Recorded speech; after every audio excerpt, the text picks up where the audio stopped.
I didn't add any thought to it, if I did not interpret it in any way, if I just allowed this to be as it is without uh, burdening it with this baggage of thought. So, okay, let's say you're standing in this lineup and you're very irritated. So how would I experience this if I did not, in other words, if I did not, in my mind, say this is bad, and all the other thoughts that come after that? Then, because when you say this is bad, then the next thought comes, my life is bad, and you get a whole string of associated thoughts that are negative. How would I experience this moment without adding any thought to it?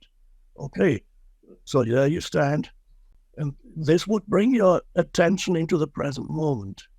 And so your attention moves into the present moment, and in this present moment, you're standing there and you're breathing, you're looking around, people moving, whatever the room is you find yourself in, you're breathing, you're perceiving things, people, and suddenly you may find that this moment is actually free of suffering. The suffering did not arise, was not caused by the external circumstance. It was caused by the narrative in your mind about this circumstance. That's a huge distinction, and this is you begin to live consciously when you realize this. Until you realize that, you live unconsciously, which means, in spiritual terms, to live unconsciously is to be totally identified with whatever your mind is saying. I call it the voice in the head, the narrative in your mind that tells you about how bad things are, how they should be. They are, but they shouldn't be. They should be different. But they are, as they are always in this moment. Mm-hmm. You can't change this moment. So you become aware. This was discovered, by the way, 2,000 years ago by a not very well-known ancient Greek philosopher Epictetus, and he said the most of your suffering is derived from what your mind is telling you about the situation, but not from the situation itself. And that's an enormous realization, and that can be the beginning of an awakening to see that the narrative in your mind is mostly what causes the suffering. It is possible, of course, that an external situation may cause physical discomfort, obviously. Yes. That's possible. Your legs are hurting, or back is hurting, or it's too cold or too hot. Physical discomfort, of course, that's possible. But that is not suffering in the sense in which we use this term right here now. The psychological suffering, unhappiness is another word you could use. It's a generic term for any form of negativity inside yourself, unhappiness, suffering. So you begin to realize that most of that arises from a mental narrative about a situation or about your circumstances, but not from the circumstances themselves. And then you can begin to practice. Every time you feel upset is arising, some form of anger is arising, some form of negativity, blaming people and situations and saying this shouldn't be happening, or something is not happening, but it should be happening, or they should do this, or they shouldn't do it. All kinds of narratives in your mind.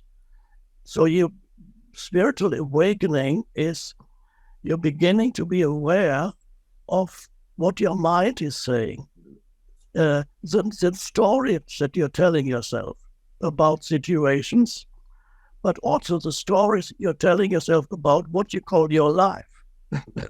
So, because there are millions of people in this world who live with a very painful sense of identity. They perceive their life as a burden.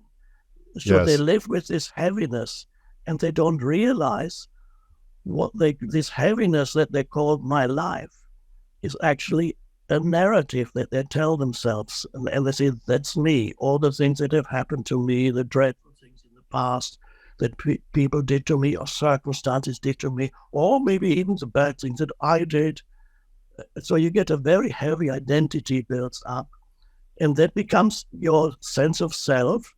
And people don't realize it's a story you're continuously telling yourself in your mind, but you are so identified with the story that you don't exist. You're outside of the story. And so that is what in some spiritual traditions is called the self. The Buddha called it the self, which is the mind-made sense of self, which the Buddha said, which ultimately he recognized that mind-made sense of self is ultimately a kind of fiction that you live through. So now, when you realize that this is the case, this means that at this point of realization, another dimension of consciousness has arisen in you, which is not your mind. We could call it awareness, or we could call it presence.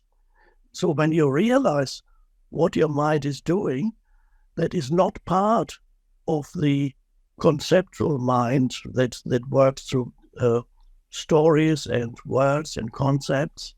It is a deeper, or you could say deeper or higher dimension of consciousness that suddenly has arisen in you. I often call it presence, but another good word for it is awareness. So awareness is the ability to know what your mind is doing. And then the wonderful thing is, at first it's just glimpses when you detach from the mind and say, oh, wow.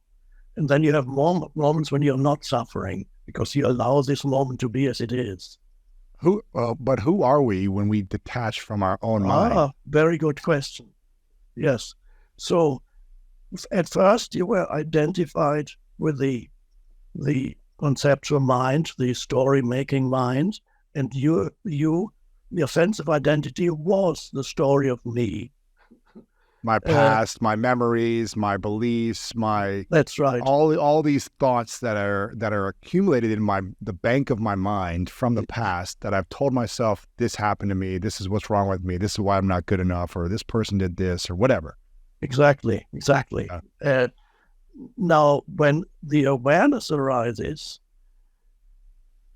your sense of who you are, your sense of identity, begins to shift from being lodged in the conceptual mind, the voice in the head.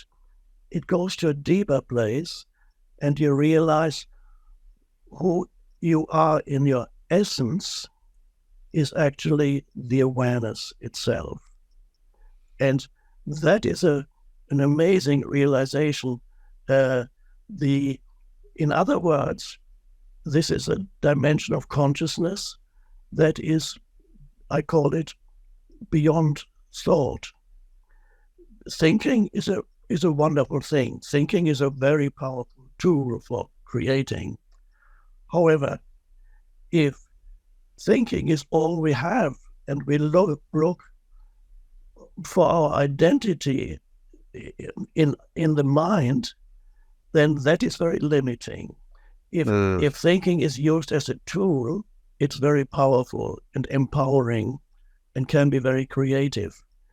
But if thinking becomes self-serving, in other words, you're completely identified with this stream of thinking that for most people, never stops. All through the day, they're talking to themselves. There's a voice in the head. Sometimes they say I, sometimes they talk to themselves and you shouldn't have done that. You're not you good idiot. enough. Yeah, all these things. So this is the most important thing in a person's life, and this is why we're here, is to experience this shift in consciousness so that increasingly, in glimpses at first, but then increasingly, your sense of who you are is the space of awareness, the presence. Does that mean there's two of us? One could say that. There is, on the one hand, I sometimes call it, on the one hand, you have your form identity. Your form is both the physical body, which is the first thing people identify with. But really, it's not the physical body, it's the mental image of my body, which they may be happy about, or either the body can be a source of pride, or it can be a source of shame, or anything in between. And so people identify with my body. That's the first form identification. And the next is the psychological form of me, all the things that I identify with in my past. The past makes up who I think I am, all the past conditioning, starting in childhood, the way by which the culture in which you grow up, the family in which you grow up, all those things become part of your identity. So you have form, I call it form identity on the one hand, and everybody obviously has one. No matter how conscious you are, you continue to have a physical body until you don't, and you have a form identity, a psychological form. But there is a deeper identity also that, and this is spiritual awakening, that is, I call it essence identity, your essence. And your essence is, if we want to we use the term awareness and we use the term presence. But another term we can use, what that really is consciousness. The essence of who you are is consciousness, the light of consciousness itself. And this is something to be experienced. You cannot understand conceptually what it is that I'm talking about unless you experience in this moment, perhaps, well, it's the only moment there is, unless you experience what that means, that you are, in essence, you are consciousness, the space or the light of consciousness between two thoughts. For example, sometimes there's a thought that comes to an end, another thought hasn't arisen yet. You have a gap of 5 seconds or 10 seconds, and this is an experiential thing.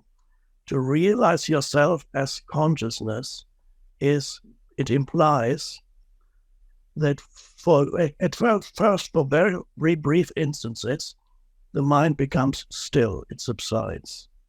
But you are still there. So when you're not, let's say, let's assume that you let go of any memory of your past, because you don't need it right now. You don't remember your past at all, or your name or anything. And you're not thinking about future. In fact, you're not thinking at all. But you are aware. You're aware of your sense perceptions, but you're not interpreting sense perceptions.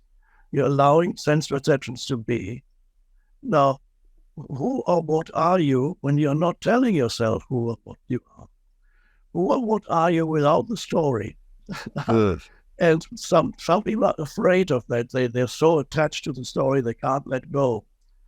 But it's a wonderful practice. For some people, they only let go when the story that they have, that they call their life, becomes so painful that they can't stand it anymore. And then sometimes they experience a breakthrough. But why do so many people hold on to their pain identity, their past story, for decades sometimes? Why do they hold on to it so long when you might see their friends and family seeing that they're suffering and struggling, but they're unwilling to break free of this old identity or current identity they've been holding on to for so long? Sometimes, like you said, people will finally, it gets so bad, they finally let that identity go. But why does it take an extreme, horrible breakdown or pain for people to finally say, you know, this old story of mine, this old identity doesn't work for me anymore. I want to let it go and step into a new identity. Why is that so challenging for people? Well, we all inherit, it goes back thousands of years in a collective consciousness or unconscious humanity. We all inherit this kind of dysfunction, a mental, of course, another word for that is the ego. It is the human ego. Ego, sometimes when people use the term ego, they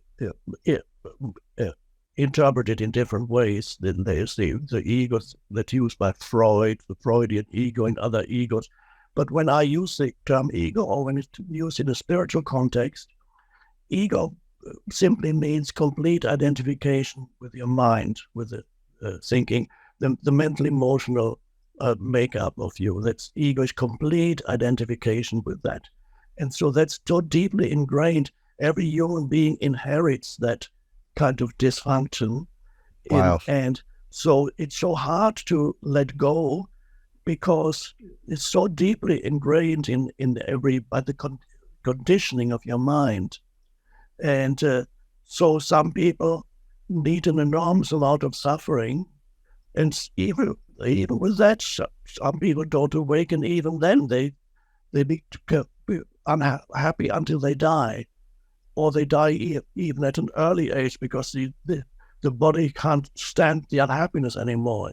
It isn't functioning properly anymore because their mental state interferes with the otherwise harmonious functioning of the body. So they make themselves ill through stress. Right.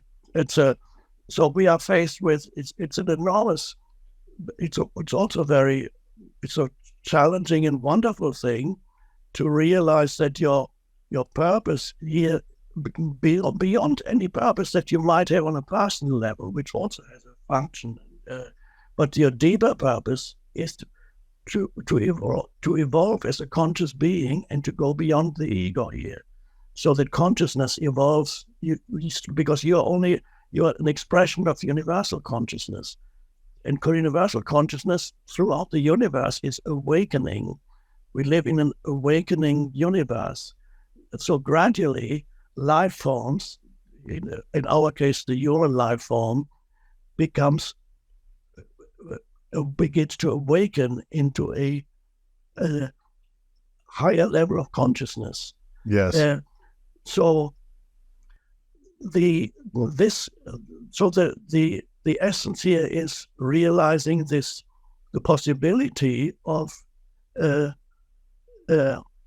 living in a different state of consciousness, where you're not necessarily always immediately thinking and interpreting things.